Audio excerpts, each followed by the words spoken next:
फरवरी 2025। आज हम बात करेंगे निगोशिएबल इंस्ट्रूमेंट्स एक्ट 138, 138। इसको चेक बाउंसिंग भी कहते हैं कॉमन पार्लेंस में। जो सामान्य इंसान है, जैसे सिटीजन्स हैं और जो लॉ के कनेक्टेड नहीं है, वो उसको चेक बाउंसिंग केस भी कहते हैं। ये पार्टी का नाम है Hitesh Verma versus message health care at home India private limited and others. ये केस आया सुप्रीम कोर्ट के पास। और आगे जाने से पहले मैं आपको रिक्वेस्ट करती हूँ कि मेरा ये चैनल लाइक करें, सब्सक्राइब करें, शेयर करें, क्योंकि इसमें कोई पोर्नोग्राफी नहीं है। हम लोग नॉलेज बांट रहे हैं, तो आप भी बांटें, बहुत अच्छी बात है। चलो आगे बढ़ते हैं। तो इसके अंदर जो अपेलेंट है यहाँ पर हितेश वर्मा, वो अक्यूज नंबर 3 थे इस केस के अंदर। और वो उसके सामने भी निगोशिएबल इंस्ट्रूमेंट एक्ट का जो 138 का केस है वो एब्सोल्यूट हो गया।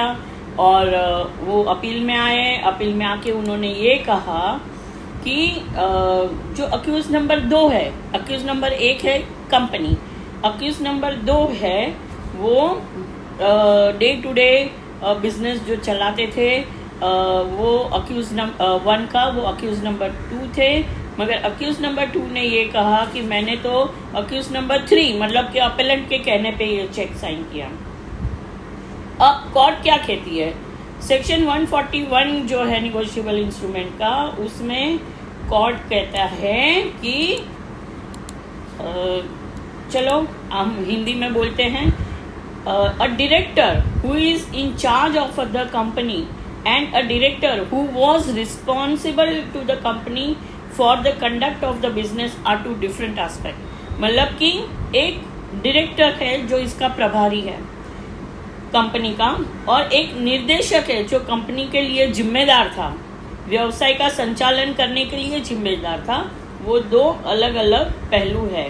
तो कोर्ट ने तो एकदम क्लियर कर दिया कि ये जो है, जो जिम्मेदार है उसके सामने ही केस चलेगा, जो जिम्मेदार नहीं है उसके सामने केस नहीं चलेगा। तो ये डिवीज़न बेंच का ऑर्डर है। और 138 के लिए ये बहुत बड़ा जजमेंट है सुप्रीम कोर्ट का, डिवीज़न बेंच का, कि जो सिग्नेटरी है वही रिस्पॉन्सिबल कहलाएगा, और जो सिग्नेटरी नहीं है वो आपको कंप्लेंट में लिखना पड़ेगा कि ये सिग्नेटरी नहीं है मगर जिम्मेदार है, तो ही उसके साथ में काम चलेगा। तो ध्यान रखिए ड्राफ्टिंग के वक्त। Thank you.